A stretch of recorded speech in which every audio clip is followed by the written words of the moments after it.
Everybody, it's nice to see that so many people came today and that also many people found this small room. I was looking at the display and there was this, so where is the hell is that? So we have quite a long session. We have a lot of people talking, and we just decided that we say, okay, we give 10 minutes for the presentation and then we give another few minutes for giving the opportunity to ask questions and to talk about write this talk, and if there's more questions, then we may, and if you have something in the end, we may use that. But there is also the coffee break afterwards. So without further delay, we have our first speaker from Oslo, Skotland, is talking about biodistribution and excretion of biodegradable versus non-degradable nanoparticles, and we are looking forward. I think I managed without the microphone. Isn't that okay? Yeah. I think we should use the microphone because it's videotaped, and they want to have that on videotape as well. Okay. In fact, although that's the title, my focus will also be on several other issues. So a focus of the presentation is in a much a way to bring how to bring intravenously injected nanoparticles into clinical use and to market as fast as possible. And some of the background is that my statement is that I observe that there are a lot of interesting nanoparticles being made, but to be honest, the studies, the biological studies, they really lack the needed quality. And I will also comment upon that for those of you who are interested to think about bringing nanoparticles into clinical use, it's a huge difference how different types of nanoparticles are regarding the studies needed, the risk of failure, and cost of development. And that was discussed in this article in Nanomedicine last year. So my background for giving this statement is that I, for more than 20 years, have been heading work within pharmaceutical R&D with biodistribution, metabolism, and excretion in one of the main pharmaceutical companies in the world in developing contrastations for medical imaging. And I've been involved in bringing 5 products to the market and another 5 into clinical trials. Due to downsizing of the R&D facility in Oslo, I decided to leave the company 5 years ago, and I'm now in basic research at Oslo University Hospital, working in a group that are specialized on endocytosis and intracellular transport. Then to the science. Following intravenous injection of nanoparticles, they have very restricted ability to exit blood. They can pass some hole or fenestra in certain tissues, like liver and spleen. They may leave blood due to the leakier endothelium in inflammation areas and solid tumors. And for very small nanoparticles, they can be excreted through kidneys. And this figure over here illustrates how much of the injected dose that you can expect to have excreted in urine based on different hydrodynamic diameters.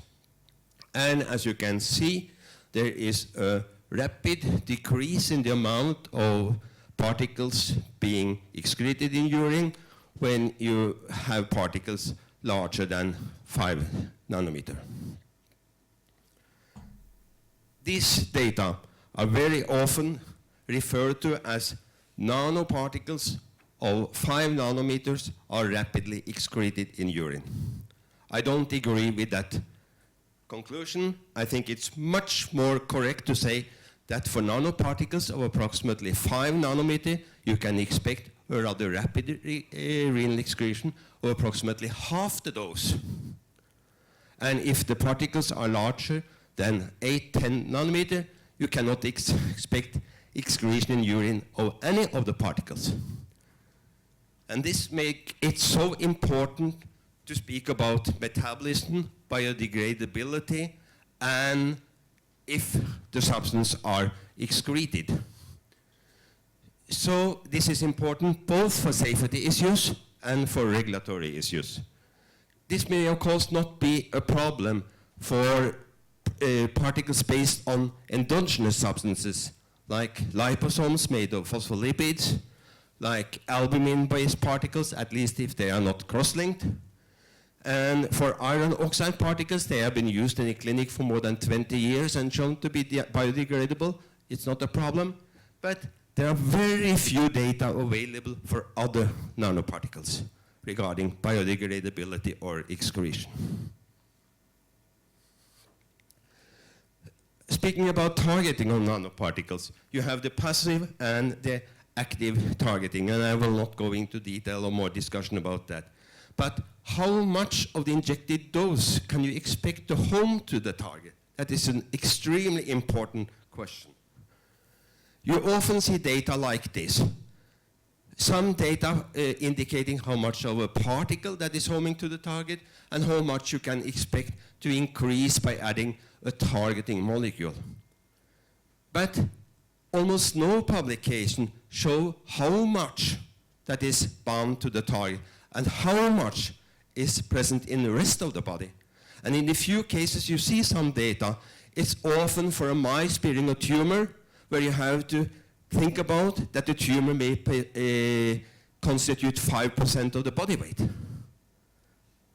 And this data, this type of information is extremely important, both based for safety evaluation, how much is present in other tissues, and for an imaging agent, how much is present in the neighborhood or the rest of the body regarding the possibility to see the diseased area. In fact, this publication I refer to here from 2001 is the single publication I'm aware of that has quantified the amount of pegylated liposomes that home to tumors in humans. And in that study, it differed between 0.5% to 3.5% of the injected dose. Some comments about what is needed to document the particle to being marketed. I have, of course, not time to go into this discussion here, but some few points that I think are important to take into consideration regarding nanoparticles. You have to document all components in your product, and you have to document reproducibility of the production process. And of course then, by increasing the complexity of the particles, having more substances involved, you increase the cost due to analysis, and you increase the risk of not being able to make reproducible batches. Regarding the safety and toxicity studies, you should think about that if the particles are slowly degraded or slowly excreted, you need to perform safety studies for a much longer time. That increased the cost of the studies dramatically. There are guidelines for this, but they are nothing more than guidelines. Something to think about, something to discuss with authorities, but they are nothing more than guidelines. Regarding my specialty, the biodistribution, metabolism, and excretion, I'm really wondering about how authorities will treat what is needed to deliver of information when it comes to particle based on non-endogenous substances or non-biodegradable substances. The cost of development, I refer to numbers that are almost 10 years old, because I think this publication from NAN in 2006 is very, very good, and those of you interested in those aspects should read that publication. Regarding nanoparticles, how much will it cost? We can just guess. What we can say in general, more constituents means more analysis, more studies, higher costs. We can certainly state that nanoparticles based on using non-endogenous substances will need more studies, higher cost, higher risk than particles based on endogenous substances.